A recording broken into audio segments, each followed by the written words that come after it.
that whilst you can't control your genetics, you can control your surroundings, and you could control this deadly relationship you have between your hand and your mouth. That is, you could control what your hand picks up from your plate and shovels into your mouth.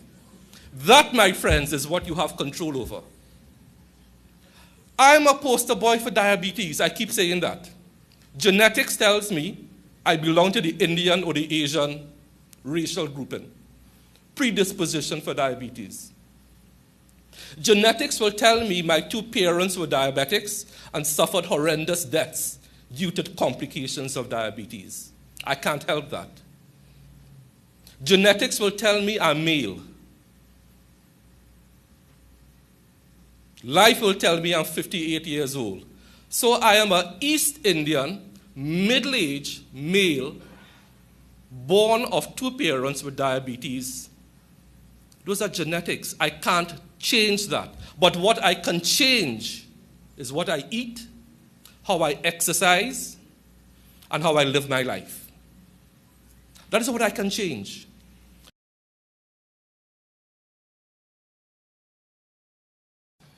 The NCD burden in the Caribbean is the worst in the region of the Americas. And in the Caribbean, Trinidad and Tobago has the highest rate of NCD mortality and the highest rate of premature NCD mortality in the region, people dying between 30 and 69 years of age.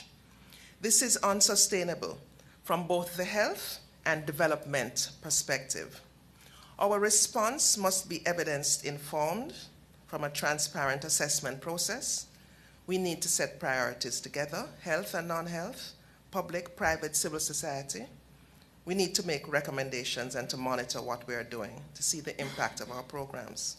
Have we reduced high blood pressure? Have we stopped the increase in diabetes? Are there fewer people dying prematurely from NCDs?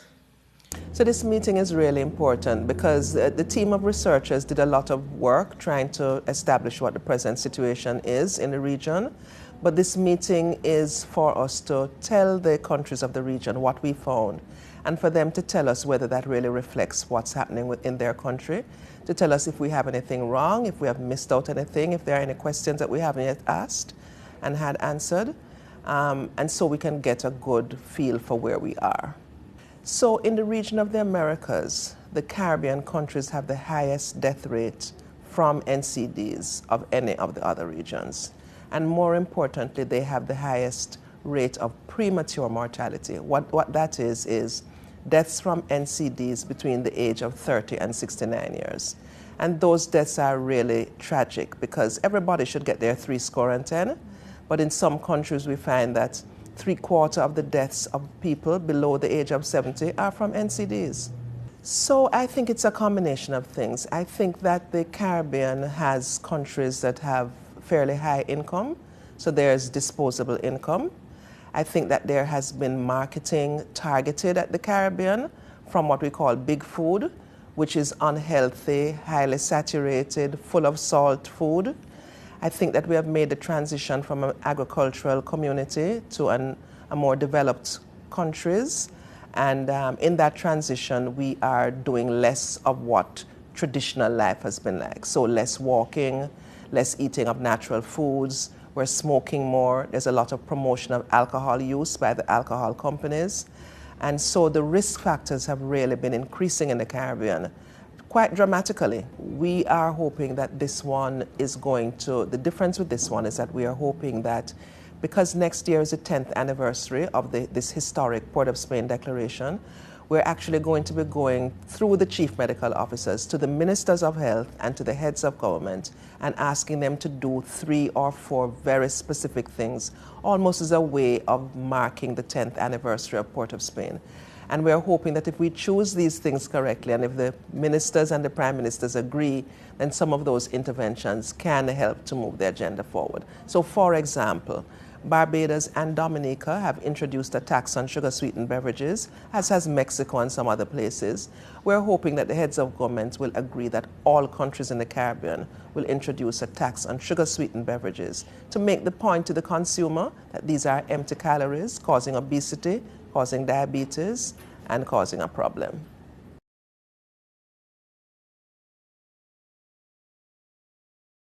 NCDs are now globally recognized as a leading cause of premature death globally, and it is clear that influencing its leading precursors, tobacco, diet, exercise, and alcohol, require more than health sector leadership. It requires leadership at the highest level, as now demonstrated in the USA, Australia, Uruguay, Canada, and the European Union. This declaration provided us with a challenge of how the health sector would work with other sectors, and this meeting will give an insight as to whether we mastered that art.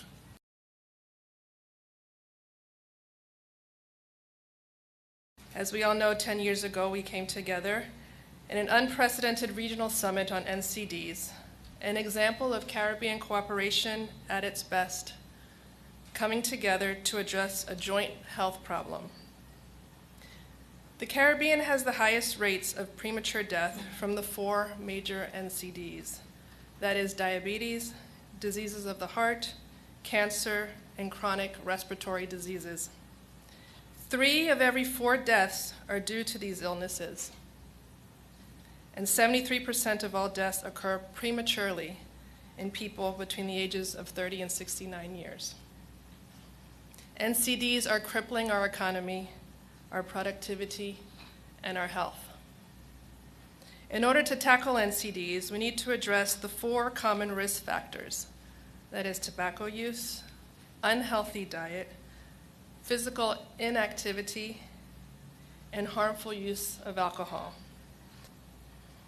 We need a whole of government and a whole of society approach, bringing together health, trade, agriculture, food industry, education, and other sectors to effectively address NCDs and the related risk factors. We need civil society, school, churches, communities working together towards this common goal. Well, the Port of Spain evaluation was an unprecedented moment for the Caribbean, where we brought together leaders and came together to solve a joint problem, which is NCDs in the Caribbean, which, as we heard from the statistics, is quite serious in this region, and we need to do something about it. And so the Port of Spain evaluation, or the Port of Spain meeting, brought together high-level leaders. And here we are to look at the evaluation. It's one of the largest evaluations done in the region and for the NCD agenda. And what's special about this meeting is that we want to come out of it actually with an action plan to trigger implementation, to trigger action for NCDs, to reverse the situation of NCDs.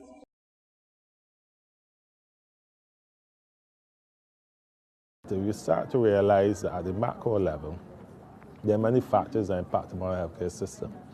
And we can't, in this case, talk about chronic non-communicable diseases such as diabetes, hypertension, cardiovascular issues, and cancers, without looking heavily at the factors that influence them. And in the case of us in the region, as it is around the world, you realize that it's somewhat lifestyle related in many instances. So the foods we eat do impact upon our health outcomes. And the foods we eat are influenced by our accessibility to them, which of course relates to the pricing of them, which when by extrapolation relates to government's policy in terms of importation, rates of duties charged, or the subsidies that we charge, or the taxation on them. You may take alcohol and tobacco as factors that relate to NCDs. And governments, for example, say, look, it's not the role of the Ministry of Health to determine the tax rate on alcohol and tobacco. That's the duty of the Ministry of Finance to tax it. So you realize that this is really a whole of society approach that has to be taken. In our case in the Caribbean, where the majority of healthcare expenditure is going towards treating chronic non-communicable diseases, it's even more important that we take action. In Barbados, for example, we may spend $732 million per year in healthcare. And the indications are that maybe 60% of that is being spent on NCD. I served as Minister of Health in Barbados for about 4.5 years. And during my tenure there, we had a very frontal approach towards NCDs. There's several things to do. We did back then, quite frankly. One was to raise the level of awareness of NCDs. And that is such a critical factor because you cannot expect to treat the public health care issues like these without the public being aware that there is a problem. And then enlightening the public at what you can do at the individual, community, and national level to address them. So that the overarching theme was education, sharing information, letting people know the consequences and the costs of their actions. And then there were specific activities we did, such as we formed our drug service, we banned smoking in public places, banned the sale of tobacco products to minors, tackled some of the issues regarding alcohol consumption. So it was a variety of factors that have led, I guess, in my case, to having that experience in the public healthcare system. But now in the Ministry of Industry, Commerce, International Business, Small Business Development, I think we have a pivotal role to play in helping to determine the health outcomes of the nation.